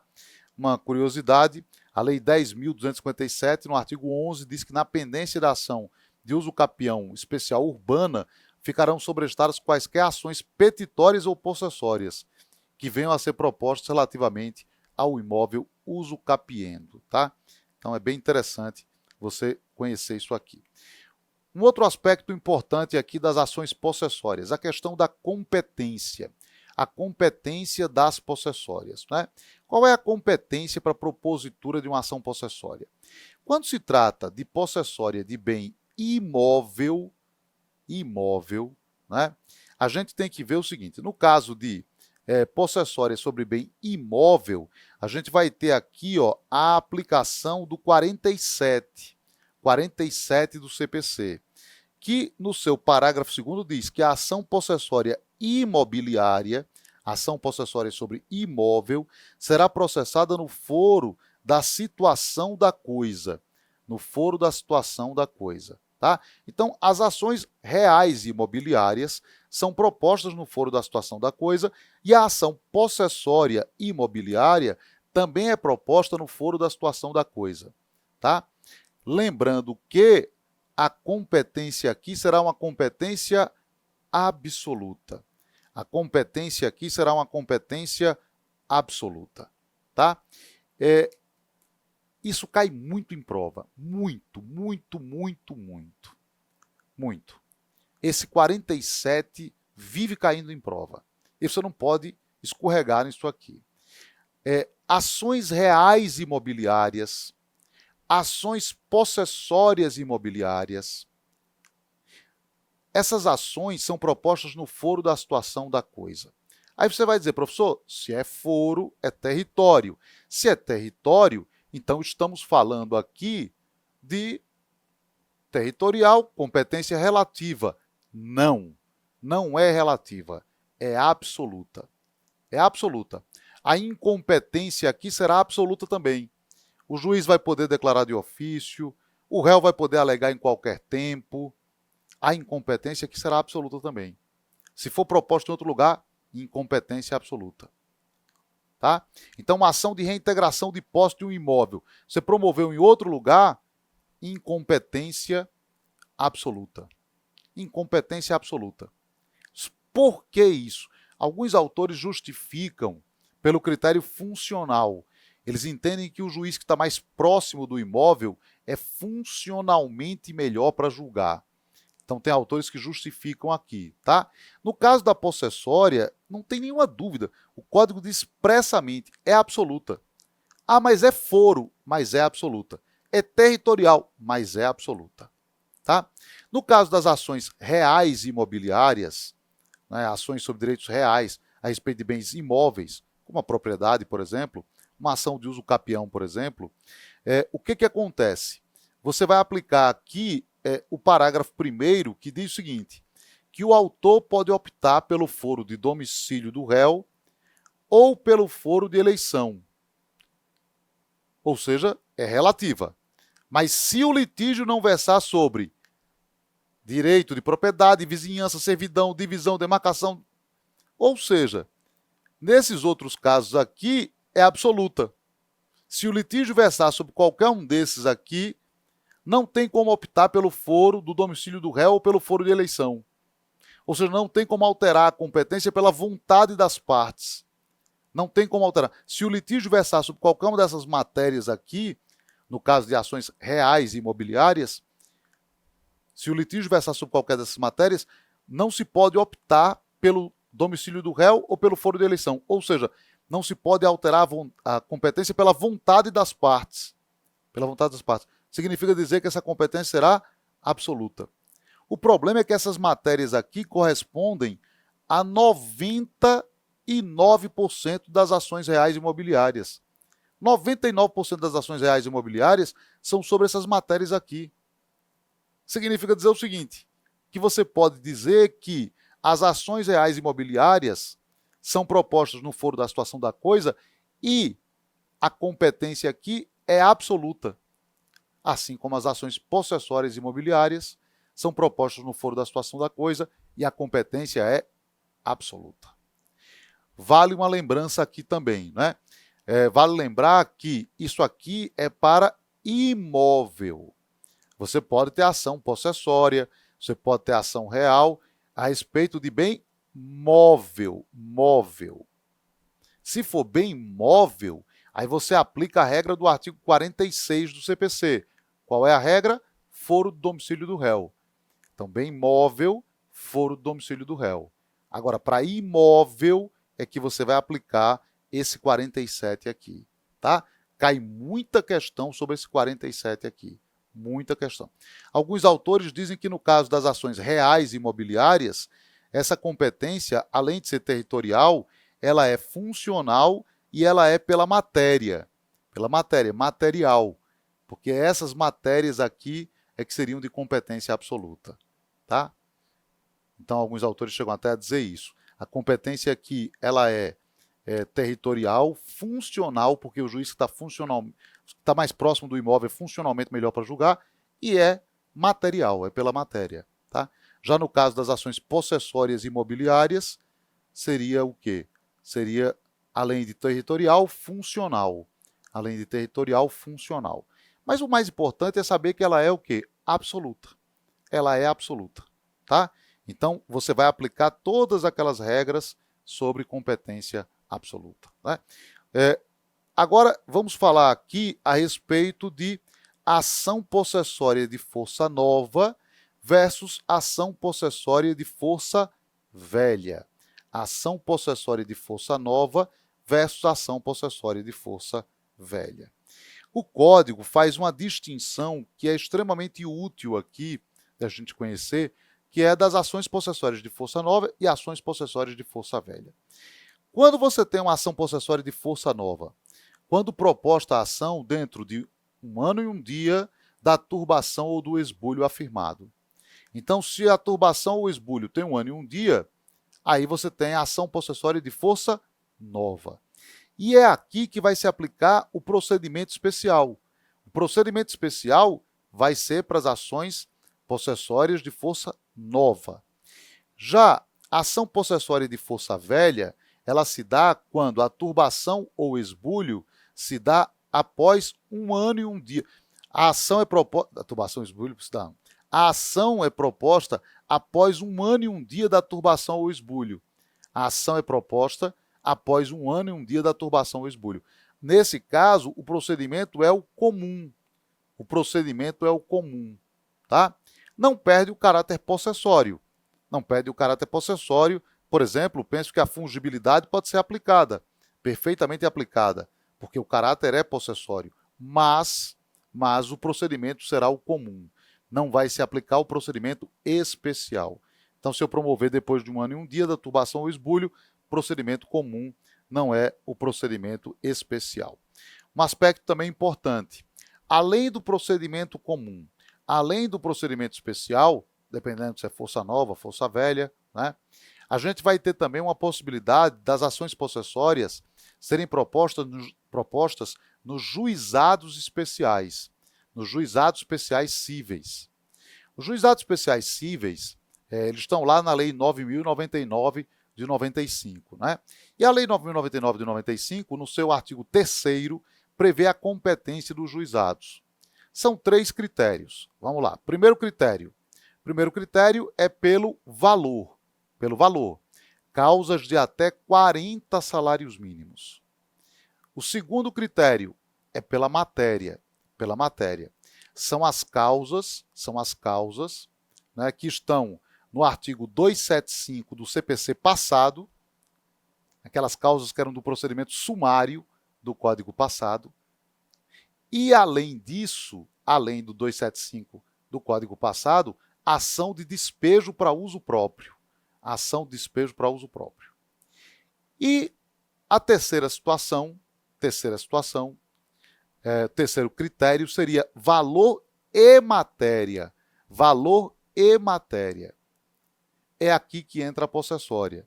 Quando se tratar de valor e matéria, as ações possessórias sobre imóveis de valor não excedente a 40 salários mínimos são processadas nos juizados. Ações possessórias sobre imóveis de valor não excedente a 40 salários mínimos. Professor, uma ação possessória sobre bem móvel está fora. Uma ação sobre bem imóvel e o imóvel custa mais 40 salários mínimos, está fora. São ações possessórias sobre bens imóveis de valor não excedente a 40 salários mínimos. Ou seja, valor e matéria. Leva em consideração o valor do imóvel, né? E a matéria. Tá? A matéria aqui que é a possessória sobre imóvel, tá? Então aí vai ser juizado especial, lembrando que aqui é uma faculdade. O que se entende é que os juizados especiais estaduais, eles são uma faculdade. Eles não são uma obrigação, eles são uma faculdade. Então você pode optar pelos juizados especiais estaduais. Você também pode promover essa ação fora do âmbito dos juizados especiais, né?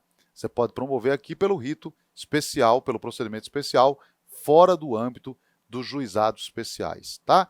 Então, há quem defenda que esses 40 salários aqui devem ser considerados não em relação ao imóvel, mas em relação ao valor da causa.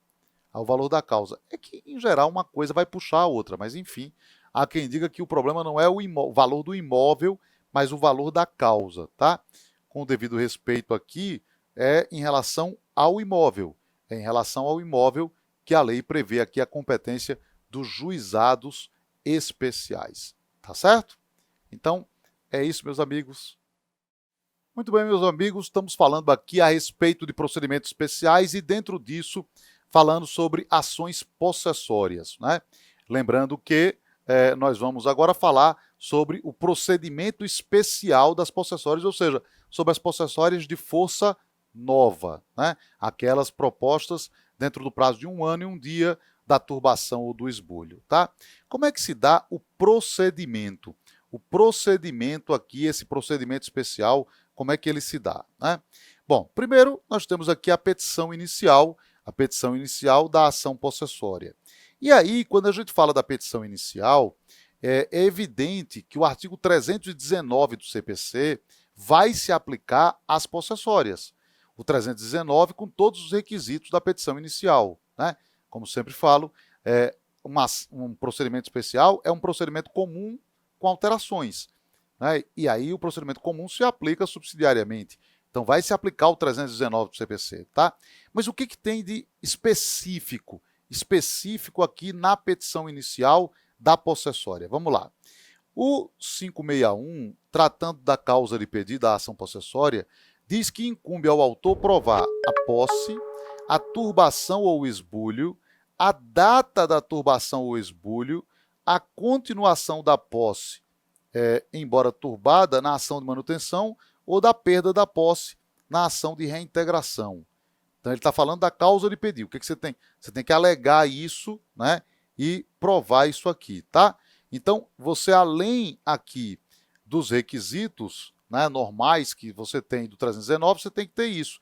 A data aqui para saber justamente o quê? Se o procedimento será o especial, se é possessória de força nova ou possessória de força velha, né? Daí porque a data aqui, tá? Com relação ao pedido, temos um aspecto muito interessante aqui. O 555 do CPC diz que é lícito cumular pedido possessório com perdas e danos ou indenização. Perdas e danos ou indenização, tá? Então, se eu quiser manter o procedimento especial, eu posso manter o procedimento especial da possessória e, mesmo assim, cumular o pedido possessório com perdas e danos ou indenização dos frutos, né?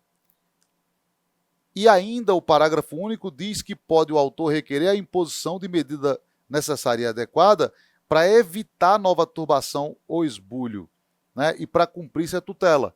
Por exemplo, nada impede dele pedir a aplicação de uma multa combinatória, né? Não é nada impossível e pode-se fazer isso em relação à coisa. Então, ele pode pedir a aplicação de uma multa aqui no caso, tá? Um aspecto muito importante aqui. Professor, mas me diga uma coisa, e se eu quiser pedir uma outra coisa que não tem nada, rescisão contratual? Aí eu vou entrar num aspecto que é o seguinte: se eu quero rescisão contratual, isso não está aqui no âmbito, né, do 555. Não está no âmbito dele. Então, o que eu posso fazer é o quê? Abrir mão do procedimento especial da possessória e formular todos os pedidos pelo procedimento comum. Tá? Professor, mas e eu abro mão de tudo? Não, porque o código diz que se eu abrir mão do procedimento especial e fizer todos os pedidos pelo procedimento comum, ele diz sem prejuízo das técnicas processuais diferenciadas dos procedimentos especiais. Vá lá no artigo 327, parágrafo 2º, que você vai ver isso. Ele diz o quê? O 327, parágrafo 2º, que quando você cumula um pedido e ele é de procedimento especial e o outro é de procedimento comum, você pode cumular desde que abra a mão do procedimento especial, desde que formule tudo pelo procedimento comum. Mas ele diz, sem prejuízo das técnicas processuais diferenciadas dos procedimentos especiais. O que significa dizer que várias das coisas que a gente vai ver aqui sobre as possessórias podem continuar a ser aplicadas, ainda que você leve para o procedimento comum para poder fazer cumulação de pedidos, tá? Outra coisa importante, a lei prevê aqui, no artigo 562, que se a turbação ou esbulho tem menos de 1 ano e 1 dia, o juiz vai poder conceder uma liminar. Né? Então ele diz, estando a inicial devidamente instruída, o juiz deferirá, sem ouvir o réu, inaudita altera parte, a expedição de mandado liminar, de manutenção ou reintegração. Caso contrário, determinará que o autor justifique previamente o alegado. Ele pode marcar uma audiência de justificação prévia, por exemplo, né? E aí o parágrafo único diz que no caso de pessoas jurídicas de direito público, não vai ser deferida a liminar sem a prévia audiência dos representantes. Então não pode ser inaudita altera parte. Tá? 563, considerada suficiente a justificação, o juiz expede o mandado de manutenção ou reintegração. Então ele pode conceder a liminar, né, a liminar sem a oitiva da outra parte, ou pode conceder após uma audiência de justificação. No caso de pessoas de direito público, não, ele tem que ouvir primeiro para depois conceder. Né? Mas aqui é muito interessante. Qual é a natureza dessa liminar? Isso aqui tem que natureza? Isso aqui é uma tutela de evidência. Isso aqui é uma tutela de evidência. Por que é uma tutela de evidência? Porque você tem aqui uma antecipação de efeitos práticos da sentença de mérito, sem a necessidade da demonstração do periculo in mora. Como você tem uma antecipação de efeitos práticos da sentença de mérito, sem a necessidade do periculo in mora, é uma tutela de evidência. Nada mais do que uma tutela de evidência. Tá? Então, é exatamente uma tutela de evidência o que acontece aqui. Uma pergunta, professor, me diga uma coisa. Se passado o prazo de 1 ano e 1 dia, e eu vou promover agora a ação, passou o prazo de 1 ano e 1 dia, e eu promovo agora a ação possessória. O procedimento é o comum, né? Eu posso me valer da tutela provisória do artigo 300, do artigo 311? Pode, claro que pode. Veja, você não vai poder se valer dessa liminar que está aqui nesse dispositivo. Né? Você não vai poder se valer dessa figura do 562. Mas você vai poder, sim, pedir uma tutela provisória. Tem gente que diz, não, não pode. Claro que pode. Mas não pelo 562. Pode pelo 300, tutela de urgência, pelo 311, tutela de evidência. Né? Imagine, era um pomar, e passado 1 ano e 1 dia, você promove a ação. Só que agora chegou na fase da colheita das frutas. Então tem uma urgência, porque a fase da colheita é agora. Nada impede de você pedir uma tutela de urgência, né? Uma tutela antecipada, por exemplo. Então, ao contrário do que alguns pensam, é perfeitamente possível. Tá? O Código diz que, concedido ou não o mandado liminar de manutenção ou reintegração, o autor promove nos 5 dias subsequentes a citação do réu para querendo contestar a ação em 15 dias. Né? E diz que, quando for ordenada a justificação prévia, o prazo para contestar será contado da intimação da decisão que deferir ou não a medida liminar. Né?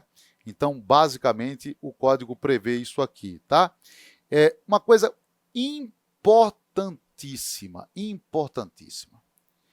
As ações possessórias possuem uma natureza dúplice. São ações processualmente dúplices. Por quê? A gente sabe que tem o prazo para contestação de 15 dias, e aí olha o que diz o 556.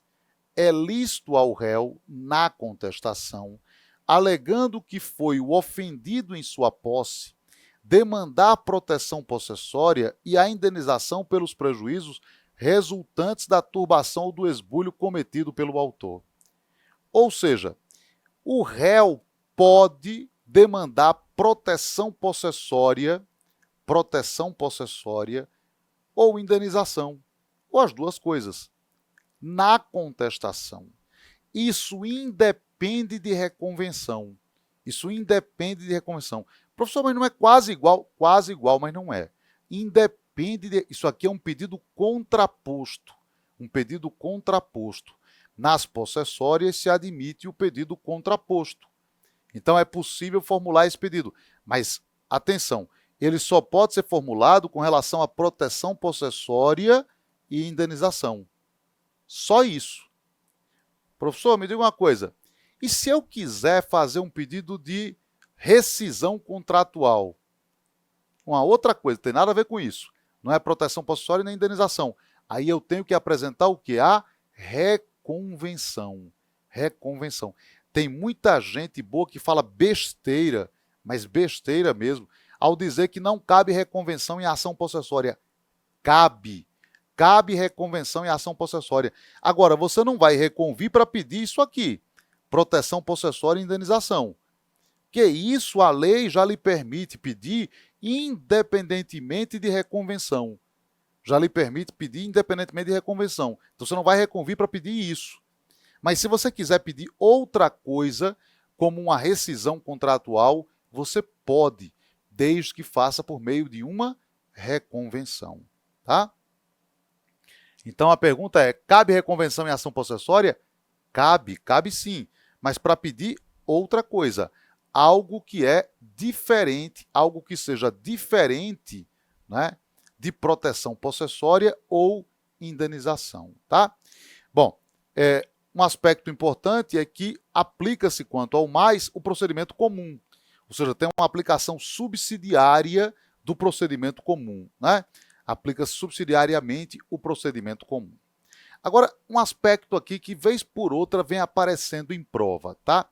Litígios coletivos pela posse de imóvel. Isso aqui é bem interessante. Olha aqui. O que acontece? O 565 diz assim: no litígio coletivo pela posse de imóvel, quando houver esbulho ou turbação afirmado na petição inicial, quando o esbulho ou turbação afirmado na petição inicial tiver ocorrido há mais de 1 ano e 1 dia, o juiz, antes de apreciar o pedido de concessão de medida liminar, deverá designar audiência de mediação, a realizar-se em 30 dias, que observará o disposto nos parágrafos 2º e 4º. Parágrafo 1º, concedida a liminar, se essa não for executada no prazo de 1 ano, a contada da distribuição, caberá ao juiz designar audiência de mediação nos termos... Muito bem. Aí o parágrafo 2º diz que o Ministério Público vai ser intimado a comparecer, que a Defensoria será intimada a comparecer, a participar, desde que haja beneficiário de justiça gratuita, tá? Diz o parágrafo 3º que o juiz pode comparecer à área objeto do litígio quando sua presença se fizer necessária, né? Também o parágrafo 4º vai dizer que os órgãos responsáveis pela política agrária e pela política urbana da União, Estado, Distrito Federal, municípios, onde atue naquela área objeto do litígio, poderão ser intimados para audiência também, né? E que aplica-se o disposto neste artigo ao litígio sobre propriedade de imóvel. A primeira pergunta que se faz aqui é a seguinte: o que são litígios coletivos pela posse de imóvel? O que é litígio coletivo pela posse? O que diabos é isso? Né? Existem aqui duas posições. Há quem entenda que isso aqui seria a tutela coletiva da posse. Por exemplo, uma ação civil pública, uma ação de uso capião coletiva, então seria tutela coletiva da posse. E há quem fale que isso aqui significa as ações possessórias multitudinárias, ou seja, aquelas ações possessórias em que figuram no polo passivo um grande número de pessoas. Um número de pessoas que é muito difícil de você conseguir individualizar, né?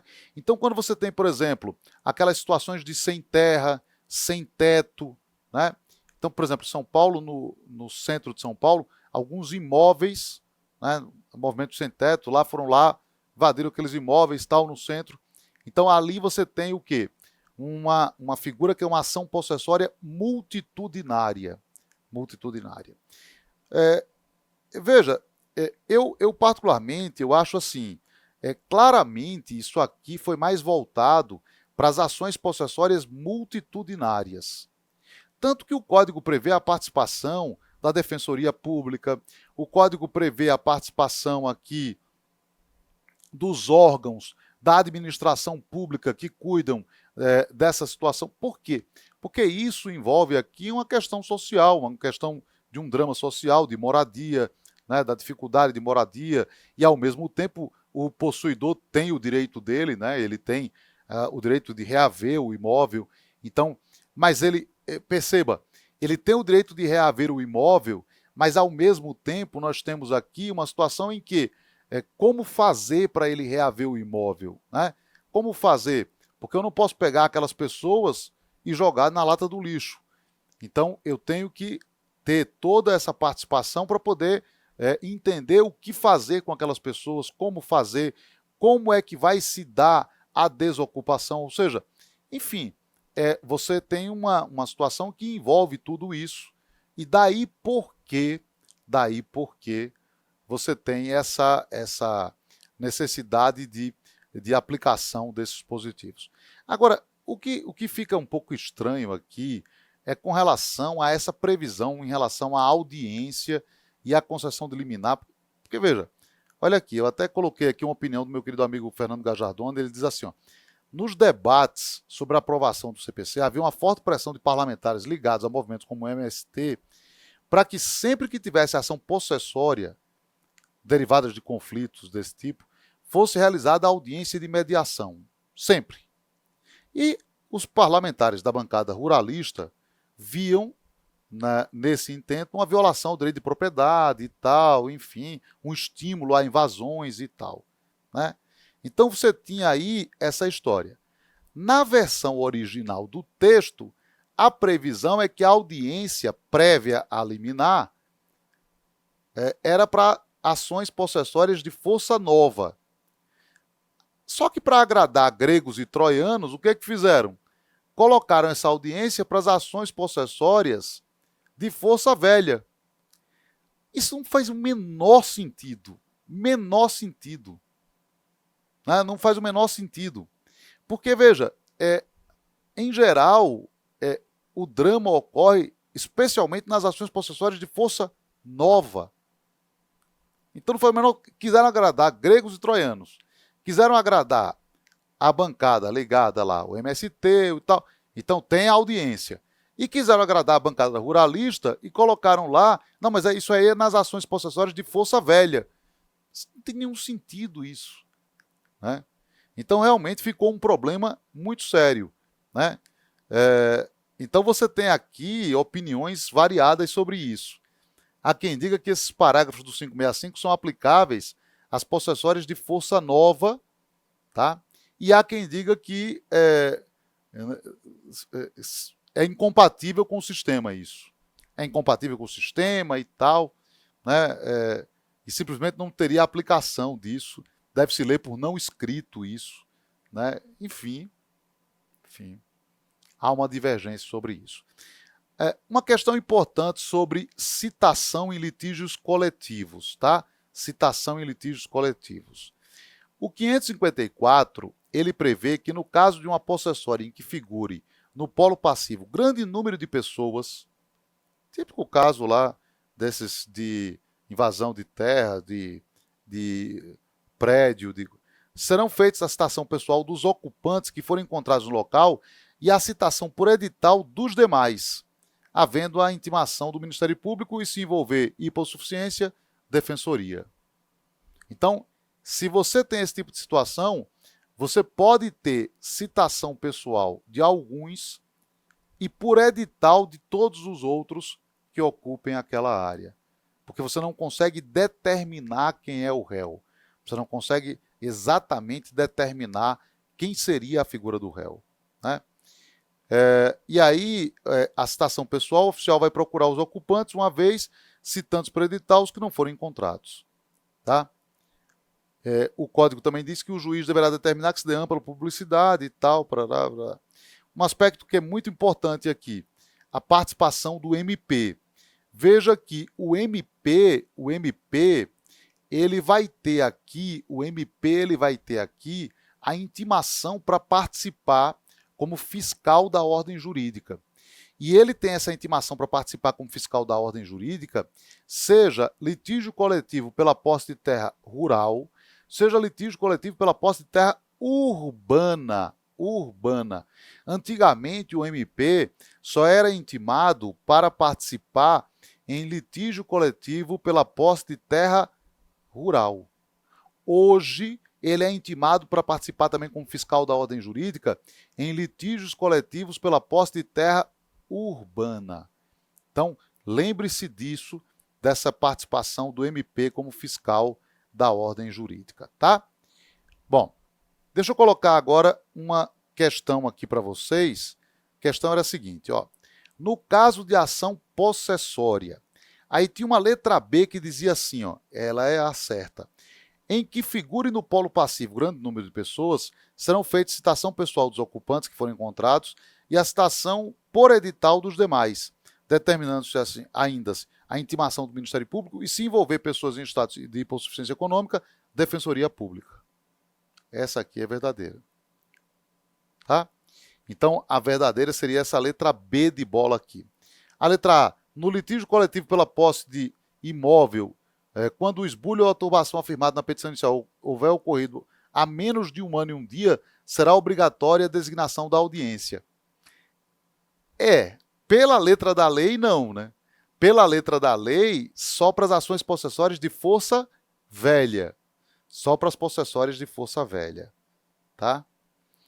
Letra C, obsta a manutenção ou a reintegração de posse, a alegação de propriedade ou de outro direito sobre a coisa. Não obsta, né? Aquela história que a gente falou lá do locador contra o locatário, né? Se ele disser, eu sou proprietário, carta super trunfo, sou proprietário.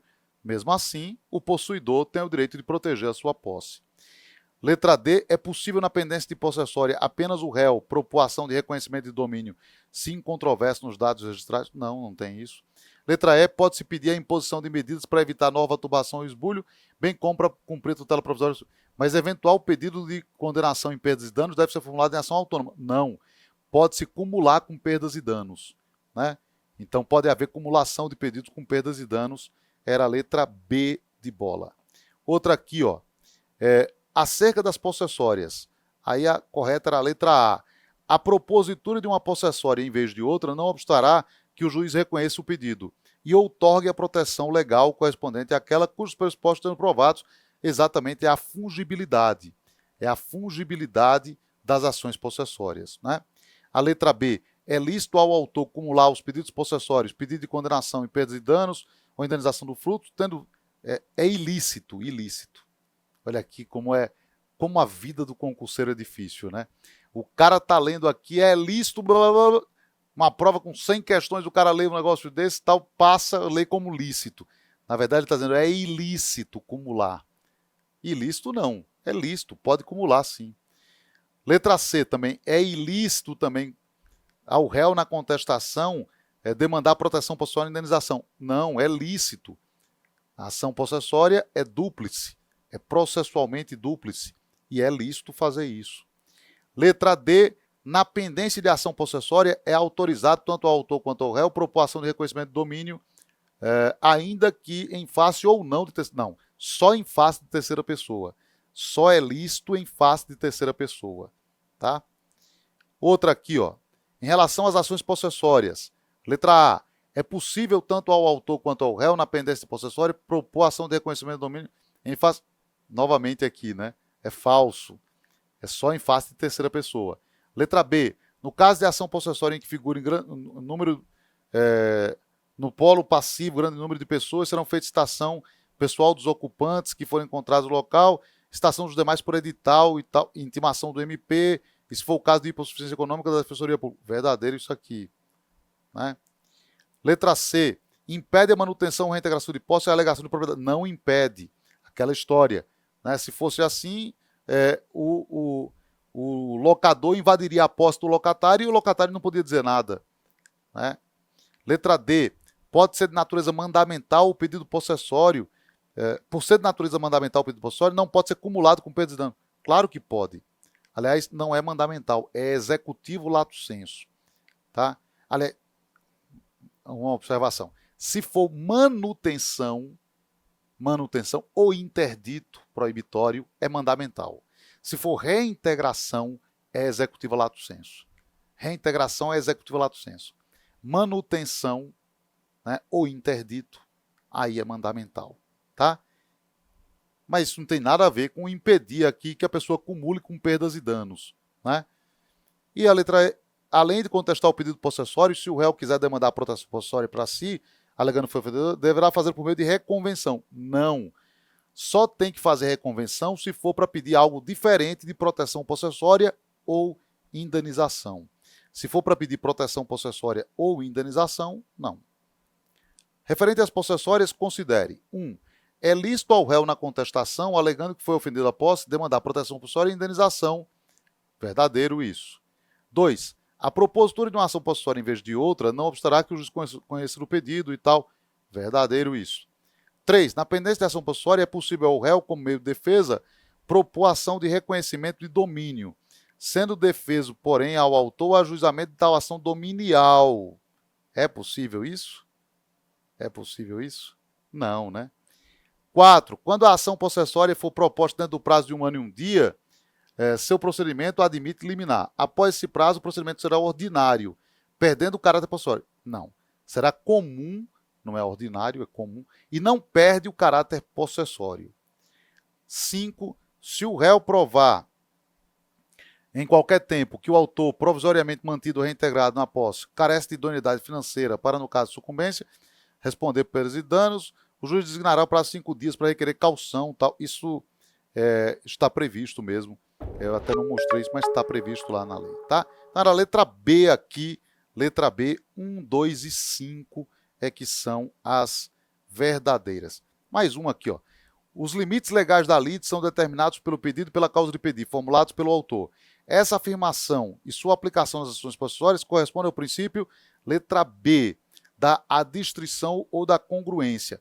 Mas isso se excepciona em relação às possessórias, porque pode ser convertida uma possessória em outra, né? Aplicar-se aqui a fungibilidade, convertendo uma possessória em outra. Então, se excepciona aqui no caso das possessórias. Tá? Então, você tem aqui uma exceção ao princípio da congruência. Olha a outra, olha quanta questão sobre possessória. Assinale a opção correta relativa aos procedimentos especiais. A correta era a letra B. No caso de ação possessória multitudinária, o oficial procurará por uma vez os ocupantes do imóvel, sendo citados por edital os que não foram encontrados na ocasião, independentemente de diligência para citação por hora certa. Verdadeiro isso aqui, né? Então, olha aqui que esse tema é um tema que gera muitas questões. E você consegue mais ou menos perceber sobre qual é a temática recorrente, o que normalmente cai quando esse tema aparece aí em prova. Você basicamente consegue ver o que isso acontece por essas questões. Por isso que eu gosto de colocar as questões, porque eu acho que é interessante para você perceber o que está caindo, né? O que está aparecendo a respeito disso aí nas provas, tá certo? É isso, meus amigos. Abraço.